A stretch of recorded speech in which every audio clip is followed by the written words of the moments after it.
Oi, gente, eu me chamo Henrique Arruda e eu sou o diretor e roteirista do Verde Limão, filme que a gente vai assistir junto agora, eu aqui da minha casa e você da onde você estiver. Então, vamos lá. No roteiro original, o filme não começava com essa galera dançando, essa sequência fazia parte da cena da boate, mas na montagem eu vi que funcionava melhor no começo do filme, introduzindo a narrativa através dessa nostalgia da juventude. O filme ele foi quase inteiramente gravado em um único galpão, então tudo que vocês vão assistir, com exceção das duas últimas cenas, foram filmadas exatamente no mesmo lugar, que é o Barracão dos Clowns de Shakespeare, um grupo de teatro lá de Natal.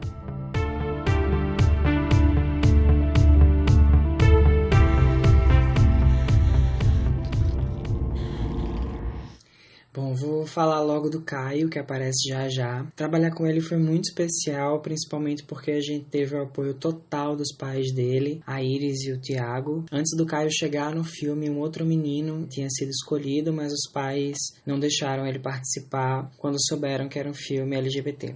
Então, como a gente sabia que o som dessa cena ia ser todo construído na pós, eu gravei uma playlist com algumas vozes meio malvadas, umas músicas mais tensas assim, e indicava pro Caio como eu queria que ele reagisse a esses sons, e ele fez isso muito bem. Tira essa merda dessa asa agora. Filho meu não nasceu pra ser fresco. Muito também pelo trabalho que a gente foi construindo com ele ao longo das semanas e pela preparação de elenco, que foi conduzida pelo Arlindo Bezerra, que também é produtor do filme e foi o primeiro a embarcar comigo nessa ideia linda. Outro fato curioso é que a gente precisou gravar com o Caio em 2 dias, porque no primeiro dia ele dormiu e não aguentou filmar. Daí a gente abriu uma diária depois do que seria nosso último dia de set, que rendeu essa cena que você acabou de assistir. Foi muito engraçado quando a equipe viu o filme pela primeira vez, porque de fato mudou muito do roteiro até o corte final, principalmente porque o filme ele era dividido em capítulos, que no fundo sempre falavam sobre as memórias dessa drag queen mais velha, mas o roteiro original em si ele era muito mais abstrato nisso, e deixava muito mais aberto se a gente estava falando de uma pessoa ou de várias. E aí, depois que eu fiz o primeiro corte, eu vi que não ia funcionar de jeito nenhum. E aí a gente amarrou, de fato, o filme inteiro na personagem central de Marcondes, porque ele também levou essa drag para um outro lugar, para um outro tempo, assim, e foi uma entrega muito, muito, muito especial. E aí a gente resolveu realmente eu resolvi fechar mais esse filme em torno dessa história.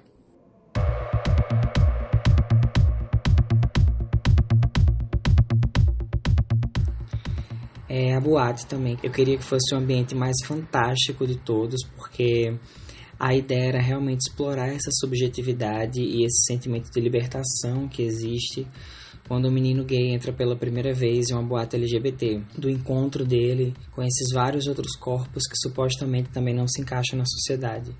E aí a gente viajou tanto no figurino quanto na arte.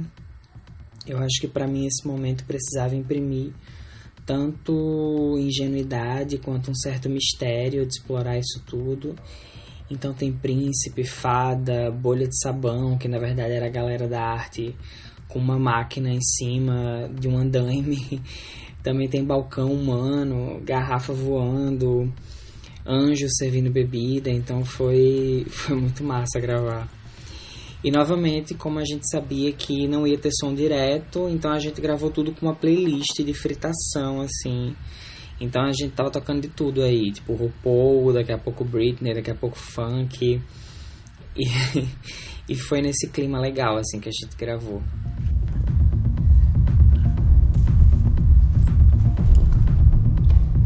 Dizem que a gente nunca esquece o primeiro beijo. E aí a continuação dessa cena, que é o momento mais intimista do filme, talvez, que vai começar já já, que é o beijo grego, foi filmada exatamente no mesmo lugar que era a boate. A gente só fez, enfim, desmontar tudo, dar aquele intervalo e montar essa segunda fase da cena, que era para dar a ideia dos fundos dessa boate, né? De uma viela escura, de um lugar meio inseguro. E aí a gente iluminou só a parede do galpão e os meninos fizeram a cena. Eles tiveram toda a liberdade do mundo desde o primeiro momento para sugerir, para criar, inclusive toda essa movimentação do Moisés, que é o príncipe, é bem mérito dele também, porque ele trouxe muito esse jogo desde o primeiro momento. Eu sou muito apaixonado por esse movimento de câmera que revela pra gente as coisas aos poucos no quadro, né, com esse distanciamento. E desde o início eu sabia que essa cena ia ter esse enquadramento e funcionou muito bem para esse voyeurismo que eu queria criar. A gente repetiu acho que umas 4 ou 5 vezes e toda a movimentação foi feita pelo Júlio Castro, diretor de fotografia do filme mesmo, com a câmera na mão, com o estabilizador. E o Júlio, eu tive uma troca absurda assim com ele foi muito importante para esse resultado final do filme. Júlio, obrigado, meu querido. Esses caras que aparecem aí, esses corpos com máscara, faziam parte de uma outra cena do filme que infelizmente eu precisei cortar, que era sobre um menino narrando as primeiras experiências sexuais dele no ônibus. E aí, enfim, não rolou, mas eu deixei alguns flashes ainda porque eu achei que formava um link bom com o filme. E essa estrutura linda que forma o camarim também pertencia ao barracão dos clowns, mas essa cara, meio que de uma parede de memórias, é todo mérito da diretora de arte do filme, Paula Vanina, que realmente colocou amor assim, em cada centímetro desse filme e foi muito além da arte. Vanina, mulher, te amo. Então ela teve todo o cuidado e carinho para criar esse camarim que eu acho muito bonito.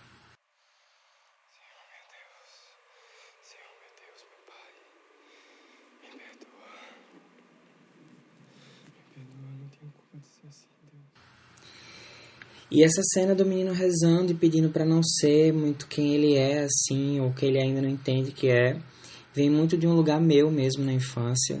Eu só troquei a religião, no filme é evangélica, mas minha família sempre foi católica. E essa cena também ganhou um significado ainda maior recentemente, porque ela conta com a participação da Danusa de Sales, que é uma das primeiras drag queens de Natal. Ela nos deixou ano passado, e no filme ela faz o pai do garoto, né, esse pastor, que aparece aí, e ela foi super generosa em todo o processo, então fica essa homenagem agora. Toda essa sequência das drags evangélicas que está começando foi muito incrível de criar. Calma, meu irmão, o Senhor não julga, Ele ama todo mundo, Ele tem um bom coração. Ela começou, essa música originalmente era um funk, mas aí não estava funcionando. E a gente chegou nesse formato pop que foi criado pelo Diego Bezerra e pelo DJ do Cocá, que fez a base eletrônica. Essa pastora incrível é interpretada pela Lulu Albuquerque, que arrasou muito. E as drags, uma delas é Potiguara Bardo e a outra é da Nina From, mas eu vou falar mais delas. Essa letra eu que compus, mas todas as meninas fizeram também alterações nas frases, então foi meio que um trabalho coletivo. Pequeno viadinho, a bicha louca, cuspe, chute, tapa, porrada da turma toda. Menino, seja homem, é o que ele escuta do pai. Falta só ele entender, viado é homem muito mais. E essa é a primeira cena da Potiguara Bardo no filme, que foi muito massa de fazer esse trabalho com ela. E hoje ela está super reconhecida no país inteiro, depois que lançou o primeiro disco. E essa cena também traz a Danina Fromer, que foi a primeira drag queen mulher de Natal.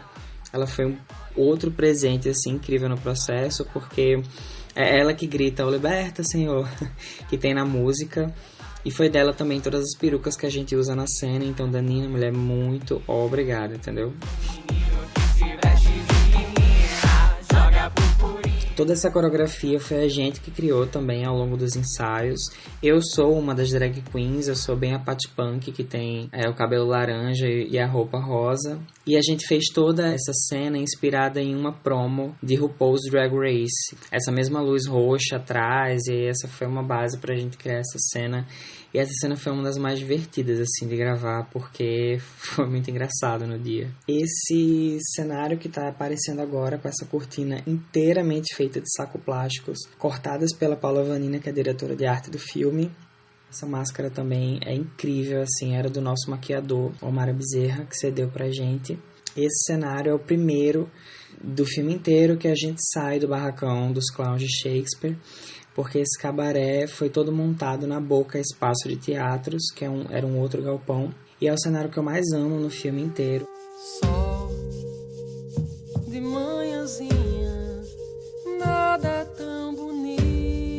assim. Sol que traz e leva a vida pra quem ele é, verão. E esse cabaré ele foi montado, né, nesse outro galpão. E ele também traz o primeiro e único figurino que não foi produzido pela nossa equipe. Essa roupa de Carmen Miranda, meio prateada, já era do Marcondes, de um outro trabalho dele. E aí eu vi esse figurino, me apaixonei terminantemente, pedi muito por favor ele trouxe pro filme.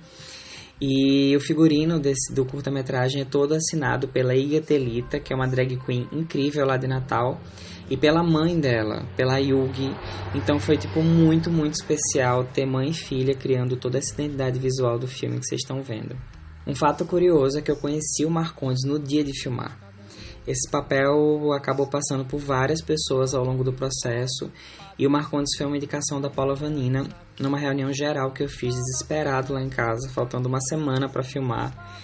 E aí na mesma hora a gente ligou para ele, mandou o roteiro, e 10 minutos depois ele voltou a ligação dizendo que topava. E uma semana depois ele estava chegando, ele é de Recife, ele é daqui de Recife, mas esse filme foi filmado em Natal. E aí ele chegou, a gente se encontrou, assistiu umas cenas de Paris is Burning, de Priscila, Rainha do Deserto e algumas outras coisas.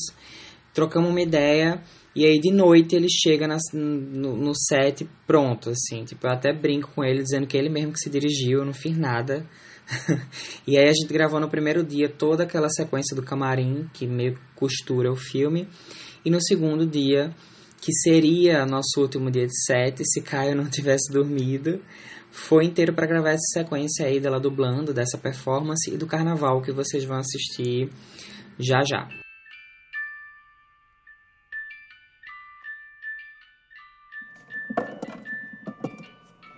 Essa é a segunda cena de Potiguara Bardo no filme, e na verdade foi a primeira que a gente filmou. Começamos o set por ela, e a ideia era mostrar a primeira vez que essa drag queen se montou na vida, homenageando sua diva favorita, que não por acaso também é a minha diva favorita, uma delas, que é a Britney, perfeita fada. Beijos, Britney. É homem ou é mulher? Nenhum dos dois, só deixa eu passar. Filha da puta. Não tem pra que isso, não. Não tem pra que isso, Grita não, sua aberração! Seu fresco!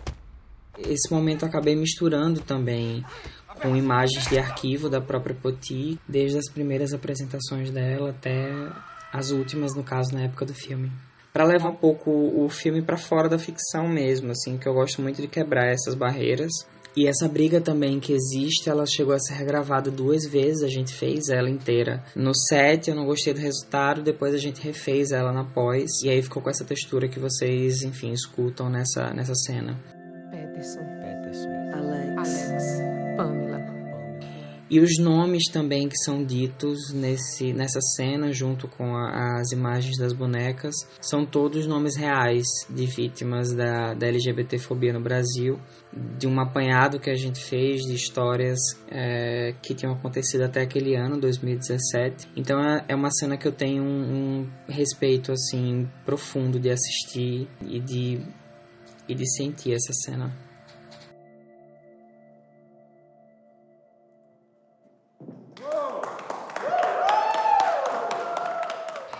E aí essa sequência, né, da drag caminhando pela equipe do filme sempre existiu, porque eu amo quebrar esses limites que o cinema impõe muitas vezes. Pra mim, inclusive, eu acho que se torna muito mais real quando a gente assume e revela o dispositivo. Então todo mundo que aparece aí é realmente a equipe do filme, e esse seria o nosso último take. Então a energia da galera era tipo muito de despedida já. Esses aplausos que a gente escuta no final já era o começo do fim de set, mas acabou não sendo porque a gente precisou colocar mais uma diária para gravar com o Caio. E eu tenho um carinho muito grande, assim, por esse momento. De fato, a ordem do dia tava ali, as plaquinhas, então, tipo, foi muito lindo gravar isso. Agora, a grande curiosidade desse dia é que por questões de luz, porque o barracão lá da boca do espaço de teatros não tinha o teto fechado, então não dava pra gente gravar à tarde lá. A gente gravou primeiro o carnaval, essa cena que vocês vão assistir agora.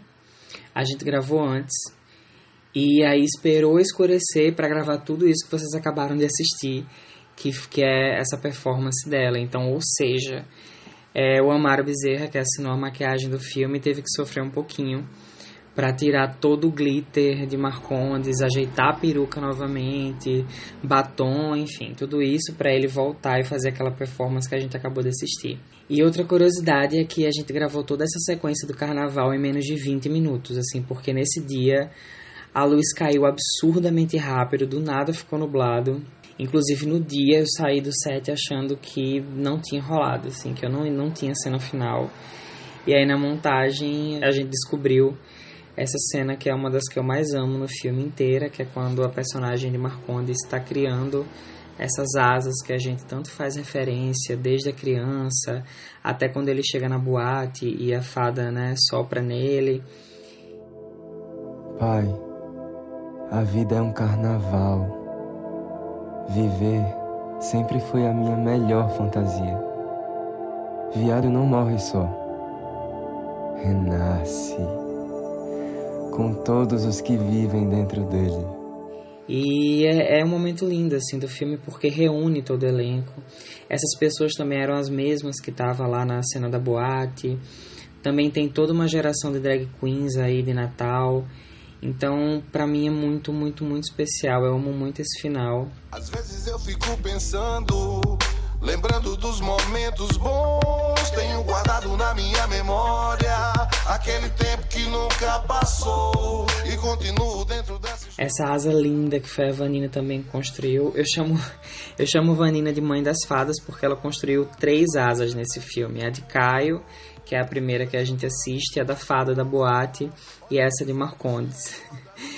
Ao todo foram 5 diárias e como a gente precisava de um blackout total para reconstruir a luz do zero, a gente só abria a câmera por volta das 19 horas e assim entrava a madrugada, então foi um set bem desafiador. A iluminação do filme é inclusive assinada pelo Ronaldo Costa, que é um gigante assim das luzes. Então é isso, gente, acho que falei tudo. Amo esse jogo de cores também no final, que é todo mérito de Pipa Dantas, que foi a montadora desse filme, outro ser de luz nesse projeto. E é isso, espero que vocês tenham gostado de assistir tanto quanto eu. A circulação desse filme foi absurdamente linda. A gente atingiu os principais festivais do país, assim, Mostra de Tiradentes, Kinofórum, Goiânia Mostra Curtas. O filme levou 11 prêmios ao longo da trajetória e eu vou carregar para sempre no coração o carinho das pessoas com o filme, até hoje, assim, quando assistem. E foi um projeto inteiramente financiado por Catarse, a gente não tinha grana nenhuma para fazer o filme, não é um filme fruto de um edital público. A gente realizou umas festas e com a bilheteria dessas festas, em parceria com o bar, a gente juntou um dinheiro, entrou em set para finalizar, fizemos uma campanha no Catarse. Então é um filme que nasce de muita guerrilha e de muita entrega, de uma equipe fantástica e que eu vou ter sempre um carinho enorme por eles e por falar desse filme. Então é isso, beijo grande, se cuidem e obrigado Cineclube Coxa Panés pelo convite, muito obrigado mesmo. Beijo!